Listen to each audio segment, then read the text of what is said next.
Nora Dalmaso. Nora Dalmaso, de 51 años, era una mujer conocida en Río Cuarto, Córdoba, tanto por su papel en el negocio familiar, una funeraria, como por su vida social activa. Estaba casada con Marcelo Macarrón, un destacado médico traumatólogo, y juntos tenían 2 hijos, Facundo, estudiante de abogacía en Córdoba capital, y Valentina, de 15 años, quien en ese momento se encontraba de intercambio en Nueva York. La familia vivía en un exclusivo barrio privado, donde llevaban una vida que, al menos en apariencia, era tranquila y acomodada.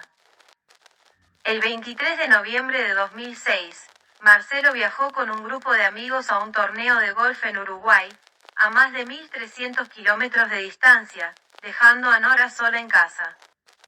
Las refacciones que se realizaban en la vivienda habían obligado a Nora a trasladarse temporalmente a la planta baja, donde dormía en la habitación de Valentina. La noche del viernes 24 de noviembre, Nora salió con sus amigas a cenar y tomar algo. La velada transcurrió con normalidad, pero alrededor de la 1:30 de la madrugada del sábado 25, se despidió y subió a su auto.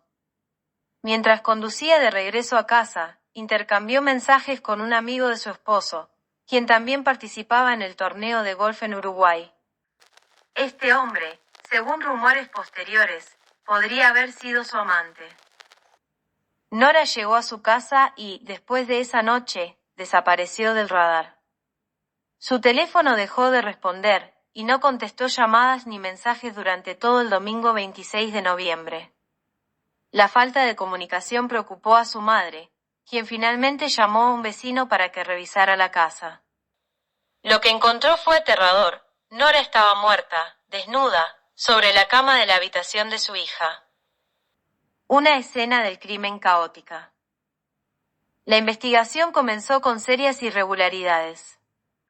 Entre 25 y 30 personas pasaron por la escena del crimen antes de que llegaran los forenses, familiares, vecinos, la empleada doméstica e incluso el cura de la familia, quien cubrió el cuerpo de Nora porque le impresionaba verlo desnudo. Esta contaminación inicial comprometió de forma irreparable la recolección de pruebas. La autopsia reveló detalles perturbadores. Según los forenses, Nora había tenido lo que describieron como actividades intensas antes de morir, y su cuerpo presentaba marcas de succión en los pechos. La causa de muerte fue asfixia. El asesino utilizó el cinturón de una bata para estrangularla mientras le tapaba la nariz y la boca. Un caso que sacudió a los medios. La noticia del asesinato se convirtió rápidamente en un fenómeno mediático. La atención no solo se centró en el crimen, sino también en la vida personal de Nora. Quiero aclararle algo. Le perdonamos todo lo que hizo porque realmente con el perdón nos va a llevar a olvidar todo esto. Surgieron rumores sobre supuestos amantes, llegando a decirse que tenía hasta 18. Esta especulación desató una ola de comentarios y burlas, al punto de que comenzaron a venderse camisetas con la frase, «Yo no estuve con Norita». Los medios también especularon sobre juegos eróticos entre Nora, sus amigas y los esposos de estas. En un acto de sensacionalismo extremo, un noticiero mostró imágenes explícitas de la escena del crimen y del cadáver, lo que desató indignación por el tratamiento morboso del caso. Sospechosos y giros inesperados. Inicialmente, las investigaciones apuntaron a los albañiles que trabajaban en la casa durante las refacciones. Uno de ellos, Gastón Zárate, fue señalado como principal sospechoso debido a un testimonio que lo describía como ágil como un gato y capaz de trepar árboles para acceder al balcón.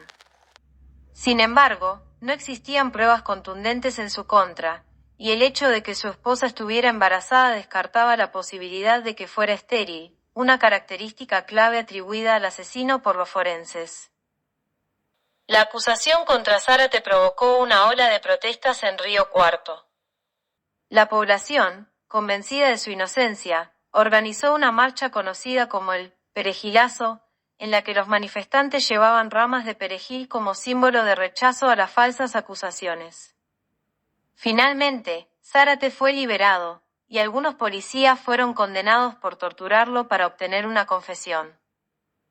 Nuevas pistas y más dudas.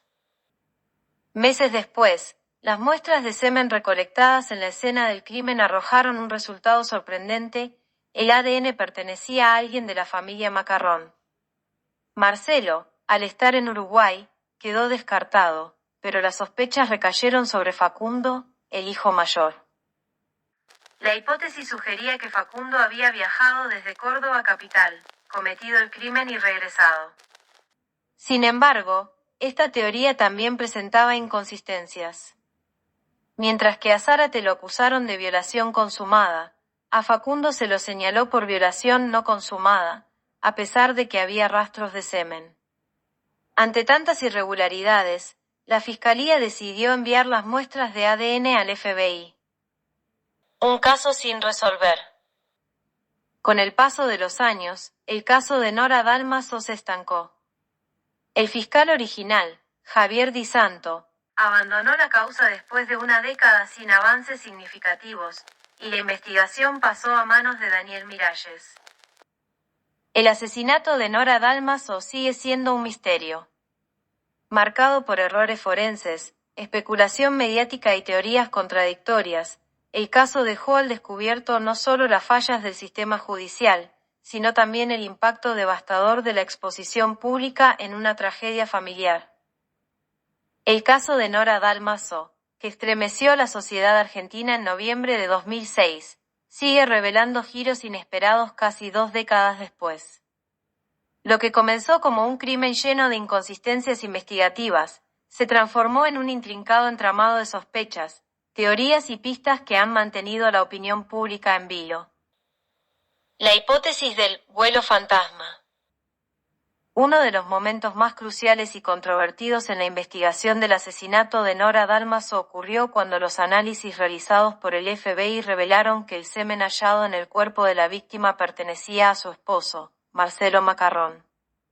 Este hallazgo dio origen a una teoría que, aunque parecía inverosímil, fue tomada con seriedad por los investigadores: la hipótesis del vuelo fantasma. Según esta línea de pensamiento, aunque Macarrón estaba en Uruguay participando en un torneo de golf junto a un grupo de amigos, habría aprovechado un vuelo clandestino para regresar a Córdoba en secreto, asesinar a su esposa y luego retornar al torneo sin levantar sospechas. La teoría se sustentaba en una franja horaria específica en la que, según los testimonios recabados, ninguno de sus compañeros lo vio en Uruguay. Este vacío temporal fue interpretado como una posible oportunidad para que Macarrón realizara el viaje relámpago, cometiera el crimen y regresara sin dejar rastros evidentes. El fiscal a cargo en ese momento utilizó esta hipótesis para imputar a Macarrón como el autor material del asesinato. Con esta acusación, se logró evitar que el caso prescribiera, ya que el nuevo giro en la investigación reavivó el proceso judicial. Sin embargo, la falta de pruebas concretas y la ausencia de registros que corroboraran la existencia de un vuelo clandestino debilitaron esta teoría, dejándola como una de las tantas especulaciones que marcaron el caso. Un giro hacia la autoría intelectual. Con el desplazamiento del fiscal anterior, el caso tomó un nuevo rumbo bajo la dirección de Luis Pizarro. Este planteó una hipótesis aún más compleja y oscura: Marcelo Macarrón no habría sido el autor material del crimen, sino su autor intelectual. Según esta nueva línea de investigación, Macarrón habría contratado a un sicario para violar y asesinar a Nora, utilizando su participación en el torneo de golf como una coartada perfecta.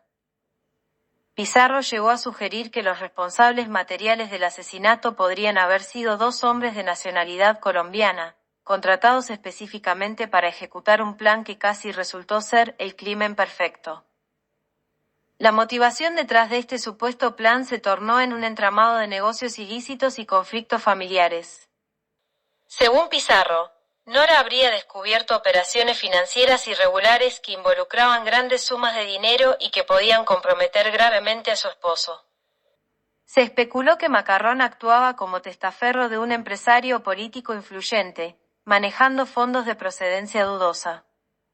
Nora, al enterarse de estas actividades, habría amenazado con revelar la verdad, lo que habría desencadenado el trágico desenlace. Declaraciones de la madre de Nora y el contexto de sospechas. Las declaraciones de la madre de Nora Dalmaso reforzaron esta línea de investigación. En una entrevista, afirmó que no creía que el asesino hubiera actuado solo y sugirió que el crimen fue planeado por un grupo organizado, posiblemente vinculado a un clan mafioso.